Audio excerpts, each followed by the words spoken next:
Hello, dear friends. I'm Lindsay Stimpley, and it's time for your Monday Sparkle Up. So, this week we're going to talk about this phrase, I don't have time for yoga. And I would argue that you don't have time not to do yoga. And here's why. First of all, I don't have time to do yoga or meditation is really a disempowered way of viewing your own world. It's like saying everyone else's needs are more important than mine, and that's no way to live. Additionally, you are facilitating a limiting belief in your life and you're making it true for you. So change that by dropping it. You don't have to operate under this notion that you don't have time for what's important to you. You can make some changes. And I will tell you, when you do prioritize for yoga, you operate with greater clarity, optimism, empathy, balance, strength. You just feel replenished, and it's amazing. We all know of the endless benefits of yoga, and it's time to make time for that so that we can live our best lives.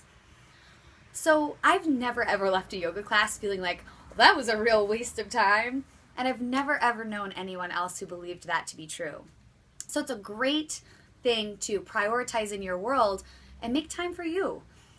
Additionally, I've heard countless stories of new mothers who really gave into this belief for a long time. I don't have time to do yoga. Everyone needs me. And then once they started doing yoga, their kids would actually ask them, Mom, have you meditated today? Or Mom, have you done yoga today?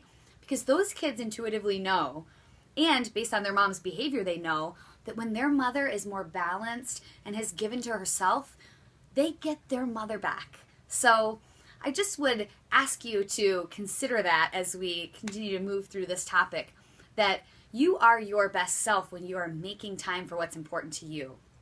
And listen, I understand this is an easy honeypot to fall into.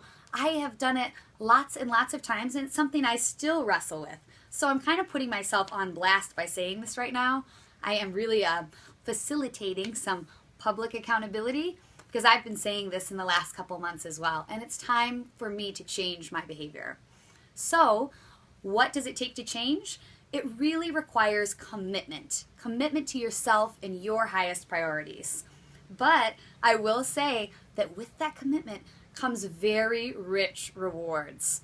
And I don't mean to suggest that you need to be in the studio to do yoga or meditate for it to be impactful. You know your body and your practice best, so choose what's right for you.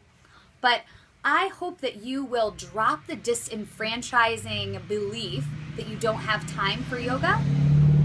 And I also hope that you will create or manufacture the time for what's most important to you. And when you do that, you will inevitably empower others to make their own priorities a priority in their lives. You're going to essentially empower other people to reprioritize their lives through the clarity of your example. And that's a powerful way to live. So I can't wait to hear about how this goes for you. And I would say start small and start with easy, achievable goals. So I'm going to do yoga once this week. Start there, and maybe don't even put on yourself that you have to be in the studio. And then next week, I'm going to practice twice, and one of my practices will be at the studio. And just continue to build through very achievable goals so that you're feeling good on the pathway, but you're also building that commitment in your world. And I think you'll be really delighted with the outcome. So I can't wait to hear more about how this goes for you, and I'll let you know how it's going for me too, because I'm working through the very same thing right now. And I absolutely look forward to seeing you next week. Thank you so much for watching.